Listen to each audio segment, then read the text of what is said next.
একজন ভীত মানুষ, হাতে ছিল একটা লাঠি, পেছনে ফেরাউনের সাম্রাজ্য, সামনে সামনে ছিল সমুদ্র।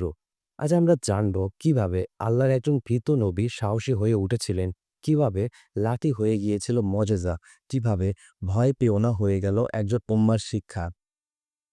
এটি সূরা তাহার কাহিনী, যেটা সাধারণত আল কোরআনের ২০ নম্বর সূরার অন্তর্ভুক্ত।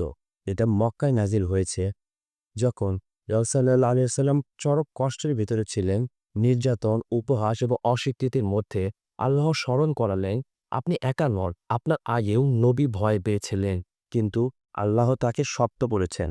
সেই নবী মুসা আলাইহিস সালাম, ওহী এবং লাঠি। মাদায়েনের পথের রাত, ঠান্ডা এবং পরিবার সঙ্গে। হঠাৎ পাহাড়ে আগুনের আভা পড়ল। মুসা আলাইহিস সালাম এগিয়ে গেলেন।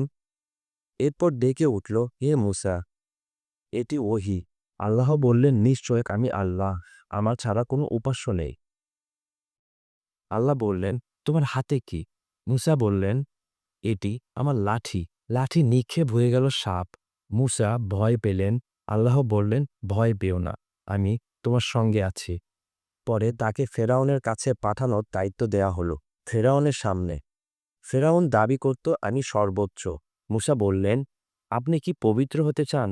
আমি আপনাকে আপনার রবের সাথে পরিচয় করাতে পারব। ফেরাউন অস্বীকার করল। চ্যালেঞ্জ এলো, জাদুকরদের সমাবেশ। জাদুকররা দড়ি নিক্ষেপ করল, সাপের মতো চলে গেল। মুসা আলাইহিসসালাম লাঠি নিক্ষেপ করলেন, সব বেলকে নষ্ট হয়ে গেল। জাদুকররা সেজদায় পড়ল, আমরা মুসা ও হারুনের রবের প্রতি ঈমান আনলাম। এটাই সত্যের শক্তি, সমুদ্রের পরীক্ষা। ফেরাউন রুষ্ট হইল এবং নির্যাতন বাড়াল। মুসা বনী ইসরায়েলকে নিয়ে পালালেন। পেছনে ফেরাউনের বাহিনী, সামনে সমুদ্র। লোকেরা বলল, আমরা ধরা পড়েছি। মুসা বললেন, আমার সাথে আমার রব আছেন। লাঠি দিয়ে সমুদ্র আঘাত, সমুদ্র দ্বিখণ্ডিত হয়ে পথ তৈরি হলো। মুমিনরা পার হলো, ফেরাউনরা ডুবে গেল। অহংকারের শেষ।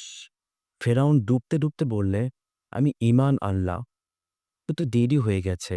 আজ তার দেহ সংরক্ষিত, যে শক্তি চিরস্থায়ী নয় তা প্রমাণ করতে। সূরা তাহা আমাদের শেখায়, ভীত হৃদয় থেকে সাহসী নবীর যাত্রা, ভয় থেকে তায়াক্কুল। সূরা তাহা শেখায়, ভয় আসবে, তবে ভয় পেও না, আল্লাহর প্রতিশ্রুতি। দায়িত্ব পেলে দোয়া করতে হবে, সংগ্রাম এলে ধৈর্য ধরতে হবে।